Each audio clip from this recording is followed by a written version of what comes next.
घाटे के सौदागर, एक सच्ची कहानी जो आपको झंझोड़ के रख देगी। हेनरी का ताल्लुक अमेरिका के शहर सियाटल से था। वो माइक्रोसॉफ्ट में एग्जीक्यूटिव मैनेजर था। इसने 1980 में जॉर्ज वाशिंगटन यूनिवर्सिटी से कंप्यूटर साइंस में मास्टर किया और उसके बाद मुख्तलिफ कंपनियों से होता हुआ माइक्रोसॉफ्ट पहुंच गया। माइक्रोसॉफ्ट उसके करियर में हेलीपैड साबित हुई और वो दिन दुगनी और रात चौगनी तरक्की करता गया। वो 1995 में कंपनी में भारी मुआवजा लेने वाले लोगों में शुमार होता था और उसके बारे में कहा जाता था, जब तक हेनरी किसी सॉफ्टवेयर को मुस्कुरा कर ना देख ले, माइक्रोसॉफ्ट इस वक्त तक इसे मार्केट नहीं करती। हेनरी ने कंपनी में ये पोजीशन बड़ी मेहनत और जिदोजहद से हासिल की थी। वो दफ्तर में रोजाना 16 घंटे काम करता था। वो सुबह 8 बजे दफ्तर आता था और रात 12 बजे घर जाता था। हेनरी का एक ही बेटा था। हेनरी दफ्तरी मसरूफियात के बाइस अपने बेटे को ज्यादा वक्त नहीं दे पाता था। वो जब सुबह उठता था तो उसका बेटा स्कूल जा चुका होता था और वो जब दफ्तर से लौटता था तो बेटा सो रहा होता था। छठी के दिन उसका बेटा खेलने के लिए निकल जाता था, जबकि हेनरी सारा दिन सोता रहता था। 1998 में सियाटल के एक टेलीविजन चैनल ने हेनरी का इंटरव्यू नशर किया। इस इंटरव्यू में टेलीविजन के मेज़बान ने ऐलान किया कि आज हमारे साथ सियाटल में सबसे ज्यादा मुआवजा लेने वाली शख्सियत बैठी है। कैमरा मेज़बान से हेनरी पर गया और हेनरी ने फख्र से मुस्कुरा कर देखा। इसके बाद इंटरव्यू शुरू हो गया। इस इंटरव्यू में हेनरी ने इंकिशाफ किया वो माइक्रोसॉफ्ट से $500 फी घंटा लेता है। ये इंटरव्यू हेनरी का बेटा और बीवी भी देख रहे थे। इंटरव्यू खत्म हुआ तो हेनरी का बेटा उठा, इसने अपना मनी बॉक्स को खोला, इसमें से तमाम नोट और सिक्के निकाले और गिनना शुरू कर दिए। ये $450 थे। हेनरी के बेटे ने ये रकम जेब में डाल ली। इस रात जब हेनरी घर वापस आया तो उसका बेटा जाग रहा था। बेटे ने आगे बढ़कर बाप का बैग उठाया। हेनरी ने झक कर बेटे को प्यार किया।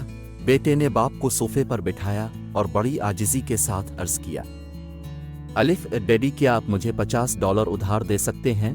बाप मुस्कुराया और जेब से $50 निकाल कर बोला, क्यों नहीं, मैं अपने बेटे को सारी दौलत दे सकता हूँ। बेटे ने $50 का नोट पकड़ा, जेब से रेजगारी और नोट निकाले, 50 का नोट उनके ऊपर रखा और ये सारी रकम बाप के हाथ पर रख दी। हेनरी हैरत से बेटे को देखने लगा। बेटे ने बाप की आंख में आंख डाली और मुस्कुरा कर बोला, ये $500 हैं।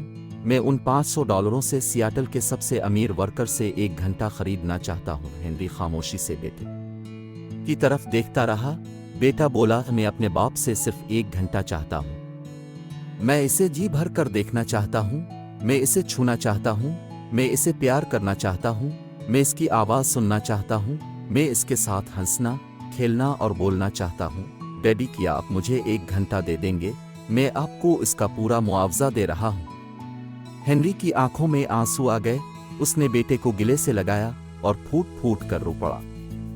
हेनरी ने 1999 में फैमिली लाइफ के नाम से एक आर्टिकल लिखा। मुझे ये मजमून पढ़ने का इत्तेफाक हुआ। इस मजमून में उसने इंकिशाफ किया, दुनिया में सबसे कीमती चीज़ खानदान होता है। दुनिया में सबसे बड़ी खुशी और सबसे बड़ा इत्मीनान हमारी बीवी और बच्चे होते हैं, लेकिन बदकिस्मती से हम लोग उन्हें सबसे कम वक्त देते हैं। हेनरी का कहना था, दुनिया में सबसे बड़ी बेवफा चीज़ हमारी नौकरी, हमारा पेशा और हमारा कारोबार होता है। हम आज बीमार हो जाएं, आज हमारा एक्सीडेंट हो जाए तो हमारा इदारा शाम से पहले हमारी कुर्सी किसी दूसरे के हवाले कर देगा। हम आज अपनी दुकान बंद कर दें, हमारे ग्राहक कल किसी दूसरे स्टोर से खरीदारी कर लेंगे। आज हमारा इंतकाल हो जाए तो कल हमारा शोबा, हमारा पेशा हमें फरामोश कर देगा। लेकिन बदकिस्मती से हम लोग दुनिया की सबसे बड़ी बेवफा चीज़ को ज़िंदगी का सबसे कीमती वक्त दे देते हैं। हम अपनी बेहतरीन तवानाइयाँ इस बेवफा दुनिया में सिर्फ कर देते हैं। और वो लोग जो हमारे दुख दर्द के साथी हैं, जिनसे हमारी सारी खुशियाँ और हमारी सारी मुसर्रतें वाबस्ता हैं और जो हमारे साथ इंतहाई वफादार होते हैं, हम उन्हें फरामोश कर देते हैं। हम उन्हें अपनी ज़िंदगी का इंतहाई कम वक्त देते हैं।